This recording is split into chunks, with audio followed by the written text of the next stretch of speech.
जय श्री राम सभी भक्तों को। जय माता की। फिर एक नई वीडियो के साथ हाजिर हो गए हैं और आज की जो हमारी वीडियो है इसमें आप बताइए कि नित्य पूजा जप करने वाले को गुस्सा क्यों आता है। बहुत सारे भक्तों के साथ जो है इस तरह का होता होगा और उनके मन में भी ये सवाल होगा।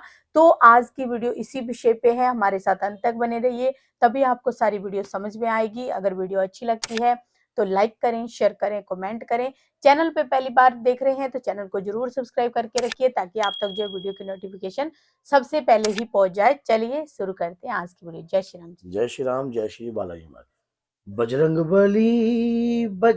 बली दर्श दिखा दो, बजरंग बली। जय श्री राम, जय माता की।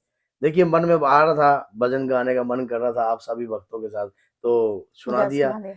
सबसे पहली बात, जो व्यक्ति नित्य पूजा पाठ करता है या नित्य कोई भी जाप करता है, किसी भी प्रकार की पूजा घर में करता है, तो उसका गुस्सा उसे क्यों आता है? मानो उसे उसे ऐसा क्यों हो रहा है कि वो तो भगवान का ध्यान कर रहा है, पूजा कर रहा है, जाप कर रहा है, फिर ये चीजें क्यों हो रही हैं?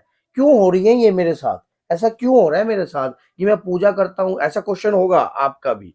ये तो गुस्सा तो आना नहीं चाहिए। भगवान की पूजा करने से आंतरिक शांति मिलती है, मन की शांति मिलती है, मानसिक तनाव से मुक्ति मिलती है और कहीं ना कहीं हमारे घर में सुख शांति मिलती है। ऐसा होता है, इनके पीछे कुछ ऐसा राज होता है जो आपको पता नहीं है। कई बार हमें, जैसे किसी ने तो इसका भी आविष्कार किया था कि दूध, एक एक दूध से 2500 किलो का घी भी निकल जाता है। तो मलाई इकट्ठी करते रहो दूध से, फिर उसके बाद क्या है, घी बनता है। तो कहीं ना कहीं इसी प्रकार से हमारे शरीर के अंदर, जो हमारे शरीर में जो आत्मा राम वास करता है, अगर हम उसका परमात्मा से संपर्क करने की कोशिश करते हैं, जिस प्रकार से कोई मूर्ति होती है तो हम उसकी प्राण प्रतिष्ठा करने की कोशिश करते हैं कि हमारे प्राणों की जो कृपा है, हमारे हमारे प्राणों से प्रतिष्ठित करें, हम उस मूर्ति में अपने प्राणों का अंश डालने की कोशिश करते हैं। इसी प्रकार से जब हम नित्य पूजा पाठ करते हैं तो कहीं ना कहीं हमारे शरीर में कोई नकारात्मक ऊर्जा या हमारे घर में कोई नकारात्मक ऊर्जा कोई ऐसी होती है जिसे ये चीज पसंद नहीं होती है।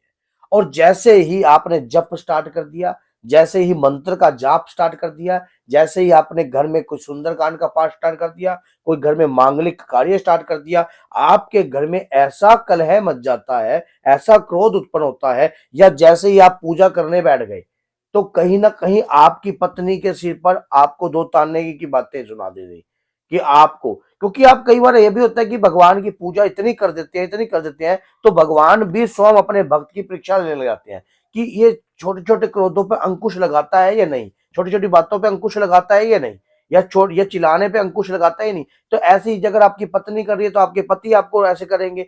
तो भगवान के तो कई रूप है, क्योंकि हमारे शरीर में अगर कोई दिव्य शक्ति वास करती है, कोई ऊर्जा वास करती है, तो वो ऊर्जा जागृत होने लग जाती है, तो वो उसका संपर्क परमात्मा से होने लग जाता है। तो शरीर में नेगेटिविटी जो है वो तड़पने लग जाती है, या घर में जो नेगेटिविटी है वो कहाँ जाएगी, जो इतने समय से आपके घर में राज कर रही है। आप बताइए, अगर आप अपने घर के अंदर का इतने समय से रह रहे हैं और आपके बच्चे अगर आपको निकालने की कोशिश करें तो क्या आप निकल जाओगे? ऐसे ही कोई प्रेत आत्मा या प्रेत व्याधा आपके घर में रहती है तो वो अपन आपके शरीर पर राज करने की कोशिश करती है या आपके बच्चों के शरीर को पकड़े बैठी होती है। तो कहीं ना कहीं ये पूजा पाठ पद्धति जो है उन्हें पसंद नहीं है और वो घर में इस प्रकार का कलह मचाती रहती है। और क्योंकि भगवान के नाम का सिमरन, कहीं आपका संपर्क परमात्मा से हो गया तो उसको घर से जाना ही पड़ेगा और परमात्मा की कृपा आपके घर में वास करेगी। तो एक तो संकेत ये होता है। दूसरा, ये आपकी परीक्षा भी हो सकती है किसी भी कार्य में। अगर आप नित्य भगवान का जाप कर रहे हो, भगवान का नाम ले रहे हो, तो भगवान के तो अनगिनत रूप है, वो किसी भी रूप में आकर आपकी परीक्षा ले सकते हैं। आपकी पत्नी के रूप में आके परीक्षा ले सकते हैं, आपके पति के रूप में आके, आपके बच्चों के रूप में। आपको अगर कले पूजा करते समय अगर कलह आता है तब भी ये संकेत होता है। तो नेगेटिविटी का भी है, पॉजिटिविटी का भी है, आपकी परीक्षा भी है। अब ये समझना कैसे है कि ये नेगेटिविटी का है या पॉजिटिव। पॉजिटिविटी का है, इसको समझे कैसे? ये सबसे बड़ी बात ये होती है, अगर आप काफी लंबे समय से पूजा कर रहे हो, मान लो आपको कम से कम 5 साल के करीब हो गया, 4 साल के करीब हो गया, लगातार आप कोई भी मंत्र का जाप कर रहे हो, अगर आपको उस दौरान ये क्रोध उत्पन्न रह रहा है तो परमात्मा आपकी परीक्षा ले रहा है।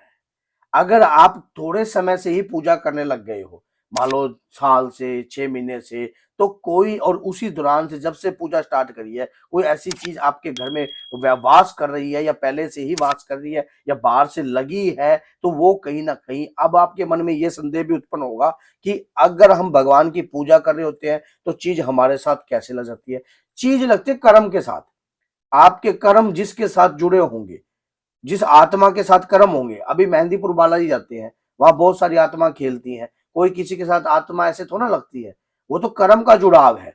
अगर आपके साथ कोई चुराए से भी चीज लगेगी या कहीं से भी चीज लगी, वो आपके कर्म के साथ जुड़ाव होगा। भगवान की पूजा करने से हम उससे बच सकते हैं, वो आप हमारे कर्म को बदल सकते हैं। अगर हम नित्य पूजा पाठ प्रदिति दान प्रदिति इस प्रकार के कार्य को जानते हैं, अगर हम अपने पुण्य को अर्जित करते हैं, तो हमारा पुण्य जो है अर्जित होकर हमारे कर्म में अपना इंटरफेयर कर सकता है।